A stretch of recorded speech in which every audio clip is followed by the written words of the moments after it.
Willkommen zu Frequent Traveler TV, heute wieder mit einer frisch gepressten Sendung. Themen, die ich für euch vorbereitet habe, sind heute Hyatt. Einmal hat Hyatt wieder 4 Hotels hinzugefügt zu der Liste, wo es keine Confirmed Suite Upgrades gibt. Also ein Sweet Spot von Hyatt wird wieder reduziert.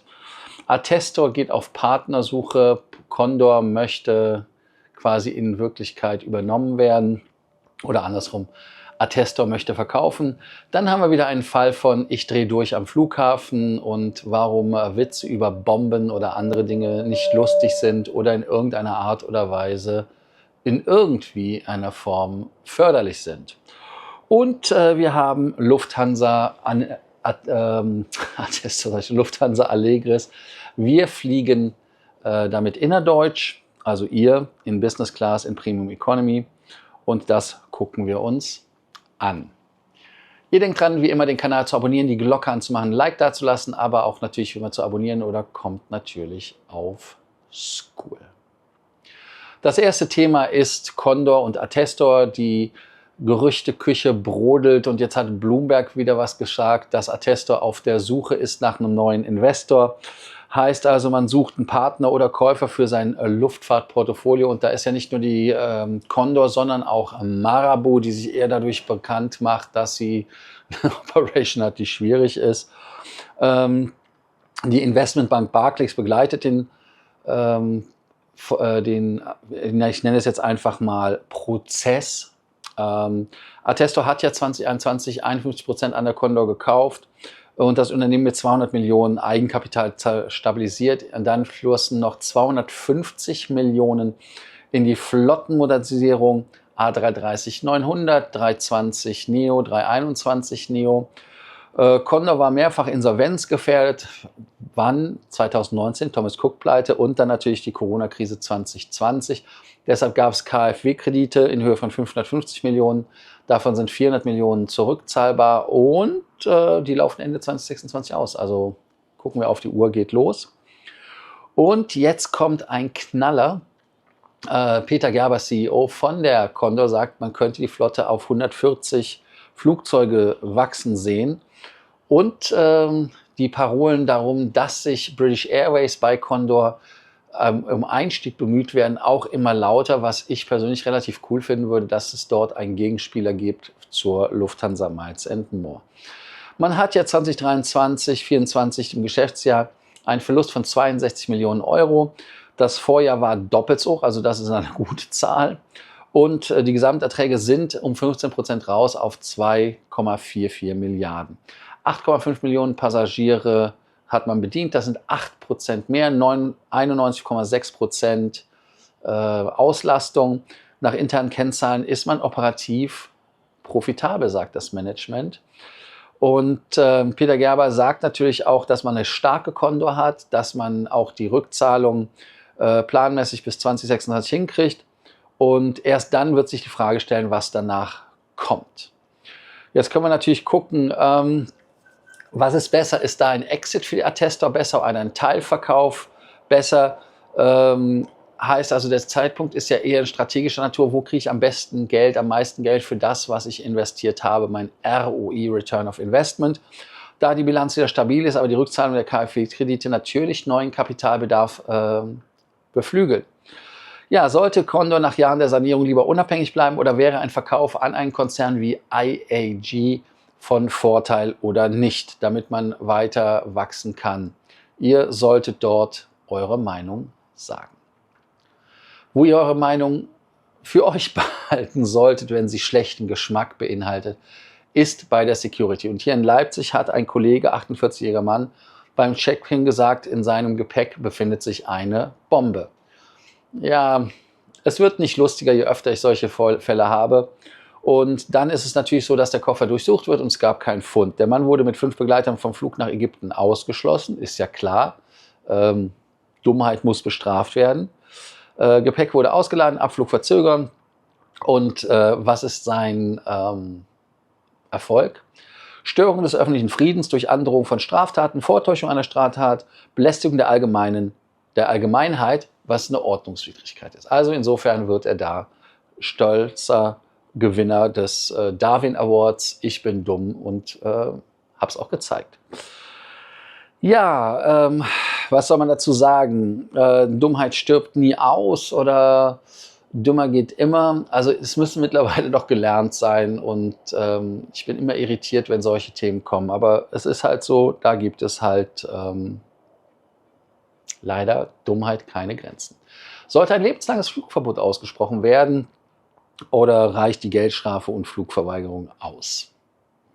Könnt ihr ja beantworten und dann schauen wir uns das Ganze an.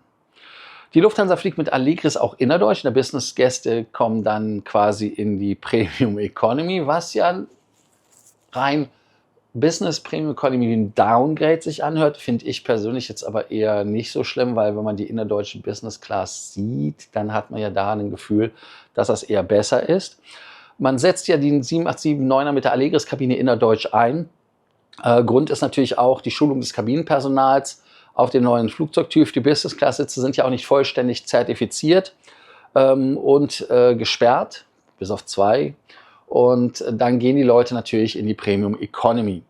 Und nur die 4 vorderen Business-Suiten dürfen aktuell genutzt werden, aber man erwartet eine Zertifizierung bis Dezember. Einige Business-Passagiere müssen sich allerdings mit Mittelsitzreihen abfinden. Und die Fakten zur 787-9er-Flotte ist, dass 2 sind ja ausgeliefert worden, also 2, die neu ausgeliefert worden sind. Alles andere sind ja Maschinen gewesen, die man irgendwo quasi so hatte. Ne? Bis Ende des Jahres sollten 8 Maschinen verfügbar sein. Ursprünglich geplante waren 10. Man möchte fliegen nach Bogotá zum Beispiel oder nach Rio de Janeiro und dann natürlich innerdeutsch. Die Verzögerungen sind natürlich wegen der FAA-Zertifizierung, heißt also angeblich ist die Zertifizierung durch, aber man wartet halt auf den Stapel Papier. Und man kann natürlich sagen, das ist jetzt wieder typisch Lufthansa, man kann Lufthansa bashen oder was auch immer. Da muss ich jetzt ehrlicherweise sagen, ja, Freunde der gepflegten Gastfreundschaft, klar, klingt uncool, aber wenn man ehrlich ist, ist der Sitz schon Leiden auf hohem Niveau. Und es hat auch nichts mit Großzügigkeit zu tun oder mit irgendwas. Sie können es einfach gar nicht, weil die Sitze halt in Amerika zugelassen werden müssen, weil das in Amerika FAA ist. Jetzt fragt ihr euch natürlich, ja, die fliegen ja nicht in Amerika. Ja, es ist ja so, dass die Flugzeuge, wenn sie zugelassen werden, dort zugelassen werden, wo sie gebaut wurden. In Amerika ist es halt FAA und die FAA ist dann für alles zuständig. Und wenn die FAA alles, dann übernimmt die EASA das einfach. Heißt also, dass da ganz klar die Teilung der Responsibilities ist. Im Umkehrschluss, wenn ein 350er gebaut wird, dann guckt sich das die EASA an und die FAA macht Stempel drauf. Also insofern, daher kommt das Thema. Und ich denke mal, wir können die Frage des Tages ja schon erahnen. Seht ihr das Premium Economy Angebot in der 787 als Upgrade an oder als Downgrade, wenn man aus der Business Class kommt? Und fühlt ihr euch bei gebuchter Business Class eher um euer Produkt gebracht? Wo ich mich drum gebracht fühle bei Hyatt, ist bei dem letzten Thema heute, dass die Liste der Suite Award Ineligible Properties, also der Hotels, die keine Suite Awards confirmed zulassen, immer länger wird. Und ein Hotel, was ich besonders traurig finde, ist das Andaz in Amsterdam in der Prinsengracht. Das ist etwas. Warum? Weil ich das Hotel hier selber frequentiere. Lima und das auf den Malediven, das Alida Kutai Faru und das Standard in Ibiza. Gut, sage ich jetzt ehrlicherweise, don't care. Die Liste steigt jetzt mittlerweile auf 70 Hotels und drüber. Entweder gibt es natürlich zu viele Nachfrage oder zu wenig Suiten oder beides. Mainz zum Beispiel hat ja auch nur 4 Suiten, da gibt es natürlich ein Problem. Man muss jetzt aber ganz klar differenzieren. Es heißt jetzt nicht, dass man kein Suite-Upgrade bekommen kann bei Verfügbarkeit oder sowas. Es heißt einfach nur, man kann dieses Suite-Upgrade nicht confirmed, also bestätigt bekommen. Und das ist natürlich, wenn ich diese 4 Suite-Upgrade-Voucher habe oder je nachdem mehr, wie viele Nächte ich übernachte, dann ist es natürlich so, dass es halt trotzdem die Möglichkeit gibt, dass man bei Anreise sie bekommt, auch wenn sie geringer ist, weil die Hotels dann dazu tendieren, naja, nee, machen wir nicht, müssen wir nicht, wollen wir nicht und so weiter. Weil sich das dann mental auch irgendwo festsetzt, dass sie sagen, naja, nee, wir sind außerhalb des Systems. Und das ist halt so ein Nachteil. Sollte man da in einer Art und Weise die Hotels verpflichten, diese Suite-Upgrades zu garantieren oder Ausnahmen sind halt leider manchmal nicht möglich, wie ich gerade, was heißt nicht möglich? Ausnahmen sind leider manchmal nötig, weil es nicht möglich ist, alle Gäste da gleich zu behandeln. Und wenn man halt nur 4 Suiten hat, wie in dem Mainzer Fall, wenn ich es richtig im Kopf habe, dann musst du halt da auch Geld mit verdienen. Das ist ja jetzt nichts, was da so ist. Also bin ich mal gespannt, was eure Meinung dazu ist. Ja, das erste Thema ist bei der Frage des Tages, nachdem ihr natürlich die Frage des Tages beantwortet, solltet ihr den Kanal natürlich wie immer abonnieren, Glocke, Like dalassen.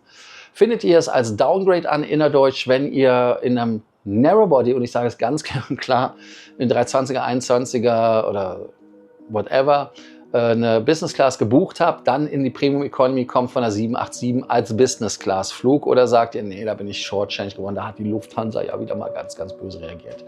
Da könnt ihr einmal was zu sagen. Und das andere Thema, sollen wir das machen? Ja, ich denke schon. Condor, und zwar die Frage, sollte man unabhängig bleiben als Condor oder sollte man vielleicht zur IAG gehen bei der British Airways und dann vielleicht auch mit Avios und dann auch mit einem Status wieder bei der Oneworld in Deutschland die Möglichkeit haben, eventuell andere Meilenpunkte und Status zu sammeln mit Kreditkarten und was dazu gehört. Ich bin gespannt auf eure Antworten und ich freue mich bis zum nächsten Mal. Ciao, ciao.